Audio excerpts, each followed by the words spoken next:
নমস্কার, Flora and ফোনা ইনসাইটের পক্ষ থেকে আজকে আমি আবার মিয়াজাকিকে নিয়ে আপনাদের সঙ্গে যুক্ত হতে এসেছি। কেননা আমি তার আগে পটে কীভাবে মিয়াজাকি ফুল ফুটছে, কীভাবে যত্ন নিচ্ছি সেটা বলার চেষ্টা করেছিলাম। আজকে আবার আমার মিয়াজাকির মাদার প্লান্ট যেটা আমার জমিতে লাগানো বা মাদার প্লান্ট করার জন্য যে উদ্দেশ্যে লাগাচ্ছিলাম, যে উদ্দেশ্যে গাছটাকে আমি বড় করেছিলাম, সেই গাছটাকে নিয়ে আমি আপনাদের সঙ্গে যুক্ত হচ্ছি।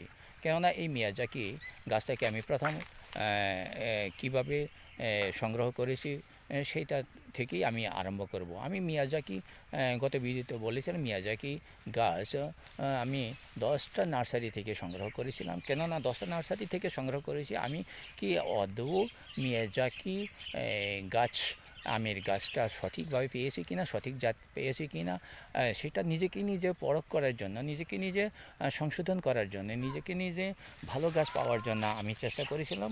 কেননা আমি একজন বিভিন্ন গাছের চারা বিক্রেতা। কেননা আমার নার্সারিতে যদি সঠিক জাতের চারা যদি না থাকে আমি বিক্রি করতে পারি না। তার জন্য বিক্রি করতে করতে নিজেকে ভয় এবং সংকোচ মনে হয়। আমি তার জন্যই আমাকে এইভাবে একটি জাতের জন্য দামি দামি গাছকে আমি বিভিন্ন নার্সারি থেকে বিভিন্নভাবে সংগ্রহ করি। কেননা চারা গাছ কোন নার্সারি আমাকে নকল চারা বা 2 নম্বরই চারা দিচ্ছে সেটাকে আমি অনুসন্ধান করি। তার মধ্যে আমার এই চারাটা 2 বছর হয়নি, তবু চারাটা বেশ বড় গ্রোথ আছে। কেননা চারাটাই আমি একটু বয়স্ক চারা পেয়েছিলাম, যেটা আমার পক্ষে খুব লাভজনকও হচ্ছে মনে হয় গাছের দিক দিয়ে। গ্রোথটা যদিও তত ভালো না, তবু ভালোর মধ্যে পড়ে।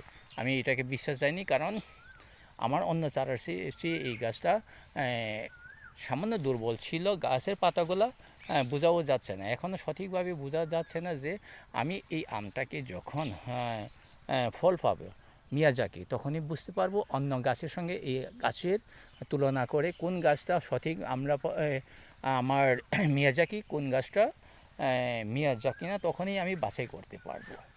ঠিক আছে, তখন এই মিয়াজাকিকে কেন আমরা এত মাতামাতি করছি? আপনারা দেখছেন যে বিভিন্ন ব্লকে বিভিন্নভাবে আপনারা দেখতে পেয়েছেন যে মিয়াজাকি আম নাকি পৃথিবীর সবচেয়ে দামি আম, এবং এটা কেজিতে বিক্রি হয় না, এটা জাপানে জোড়ায় জোড়ায় বিক্রি হয়। এটা আমার বলা কথা নয়, এটা আমাদের চেয়ে বেশি ভালো করে জানেন। অন্য ব্লকে দেখেন আপনারা, এবং ওইটা সম্পর্কে আপনাদের অবগত আছে। শুধু আমার বলা হলো এই যে মিয়াজাকি আমটা নাকি পৃথিবীর শ্রেষ্ঠ দামি আম, যে এক জোড়ার দাম 2 লক্ষেরও অধিক বিক্রি হয়। সেটা সাধারণ কথা নয়। 2 লক্ষের অধিক কেন বিক্রি হয়, কীভাবে বিক্রি হচ্ছে কেন, এটা আপনারা বুঝতে পারবেন আমার চেয়ে বেশি, তাই না বন্ধুগণ? হ্যাঁ, ওই দিকে আমরা যাচ্ছি না, আমরা যাচ্ছি মিয়াজাকি আমটা ত্রিপুরাতে সবাই আমরা লাগাচ্ছি কম বেশি। ওই আমটি আপনি আসল মিয়াজাকি আম পাচ্ছেন কি না, বা আমি পাচ্ছি কি না, আপনাকে যে চারা বিক্রি করছি আমি কি আসল চারা বিক্রি করতে পারছি কি না, সেইটা দেখার জন্যই আজকে আমি বিভিন্নভাবে বিভিন্ন নার্সারি থেকে মিয়াজাকি আম কালেকশন করা। অন্যান্য আমের জাতের ভ্যারাইটি 2-3টি নার্সারি থেকে সংগ্রহ করলেই সঠিক চারা পাওয়া যাচ্ছে, এইগুলো আমরা সহজভাবে বোঝার উপায়ও দেখি। কিন্তু মিয়াজাকি চারা কেনার এত মূল্য বেশি, রেট বেশি, এবং ফলের রেট অনেক বেশি। তাহলে আমরা কি করে মিয়াজাকিকে সঠিক চারা পেয়েছি কি না ওইটা জানার উপায়ও দেখতে হবে। কারণ মিয়াজাকি চারার জন্য কিছুটা হলেও ব্যতিক্রম অন্য আমের চেয়ে, কিছুটা হলেও এই মিয়াজাকির কাছাকাছি কালার, ওজন এবং তার যে আকৃতি বিভিন্ন আমের রয়ে গেছে কাছাকাছি। তার জন্য মিয়াজাকিকে নকল বিক্রি করার জন্য, 2 নম্বরের চারা বিক্রি করার জন্য খুব সহজ এবং উপায় আছে বলেই আমরা মিয়াজাকিকে সংগ্রহ করার পর খুব কঠিনভাবে পরীক্ষা করি যে মিয়াজাকি আসল পাচ্ছি কি না। বন্ধুগণ, দেখবেন আপনিও মিয়াজাকি আসল চারা পাচ্ছেন কি না। আপনার বাড়িতে যে আপনার টেরেস গার্ডেনে আপনার পটে যে মিয়াজাকি চারা রয়ে গেছে ওইটা আসল পেয়েছেন কি না, সেটাকে আপনি কিছুটা হলেও সন্দেহের মধ্যে রাখাটা যুক্তিসঙ্গত আছে বলে আমি মনে করি।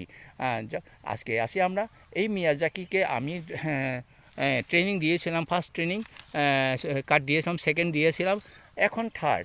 এটাকে আমার ফুল রাখার কথা ছিল 2025 বা 2026-এর মধ্যে গাছের গ্রোথ দেখে, কিন্তু গাছের মধ্যে যেইভাবে মুকুল এসেছে, যেভাবে মুকুলটাকে আমাকে প্রলোভন দেখিয়েছে, যেভাবে মুকুল আমাকে আশা দেখিয়েছে, সেই আশাটা আমার আমি এটাকে আর কি না বলবো, সেই মুকুলটা ভেঙে দেওয়ার সাহস বা আমার মানসিকতা গড়ে উঠতে পারিনি। আমার সেই দুর্বলতা থেকে গেল তার সৌন্দর্যের জন্য, তার সৌন্দর্যের জন্য, তার গ্রোথের জন্য, তার বাড়ন্তের জন্য। কেননা প্রকৃতি যেভাবে সুন্দর আমাকে দেখাচ্ছে, প্রকৃতির প্রতি আমার দুর্বলতা রয়ে গেছে, আপনাদের দুর্বলতা রয়ে গেছে, তার জন্যই এই আমটাকে এবার আমি 2 বছরের কাছাকাছিতেই ফুল বা ফলে পরিণত করার জন্য আমার সহযোগিতা করা মিয়াজাকি এই আমার মাদার প্লান্টকে। তাহলে আসুন আমরা আগামীতে দেখতে পারবো এই মিয়াজাকিটা, এই মিয়াজাকি আমটা কীভাবে ফ্রুট সেটিং হচ্ছে, কীভাবে বড় হচ্ছে, কীভাবে এইটা ত্রিপুরাতে ট্রিটমেন্ট হচ্ছে, কখন হারভেস্টিং হবে। এটা কি গুগলে যা সার্চ করে যে যা পাওয়া যায় তার চেয়ে কখন আগে হারভেস্টিং হয় এইগুলা দেখা, আগে হয় না পরে হয়, সেটা প্রকৃতির কারণ, যেহেতু প্রাকৃতিকভাবে যেহেতু হবে, সেটা আমরা দেখব কীভাবে ত্রিপুরাতে হচ্ছে। কিন্তু তার আগে আমাদের এখানে এখন তো আমরা এই গাছে কোনো ফাঙ্গিসাইড, কোনো ইনসেকটিসাইড আমরা প্রয়োগ করব না, কেননা আম গাছে এখন কি না বলবো, রেণু সংযোজন হবে, পলিনেশন হবে, এবং প্রকৃতিভাবে বাতাসের মাধ্যমে এবং মৌমাছির মাধ্যমে বিভিন্ন পতঙ্গের মধ্যে এটা হবে। তার জন্য আমরা এখানে কোনো ওষুধ ব্যবহার করব না এবং জলও দেব না। জল দিতে পারবো আমরা ততটুকুই, যে গাছটা দুর্বল হয়ে যাচ্ছে কিনা, নিচের মাটিতে অতিরিক্ত শুকিয়ে যাচ্ছে কিনা, ওইগুলাকে দেখার জন্যই আমরা জল সামান্য দিতে পারবো। কিন্তু আপনারা আবার আমার এই ব্লকের মাধ্যমে আমার এই মাদার প্লান্ট কিছুটা রয়ে গেছে, তার মধ্যে আমি আপনাদেরকে এই একটি দেখাচ্ছি, সামনে আরও 2-1টি দেখানোর জন্য আমার চেষ্টা থাকবে। তাই বলে আমি আমার ব্লগে যারা দেখছেন, আমার ব্লগে যারা সাবস্ক্রাইব করছেন, আমাকে যারা ভালোবাসা দিচ্ছেন, তাদেরকে হার্দিক নমস্কার এবং ধন্যবাদ জানিয়ে আজকের মতো এখানে শেষ করলাম। নমস্কার।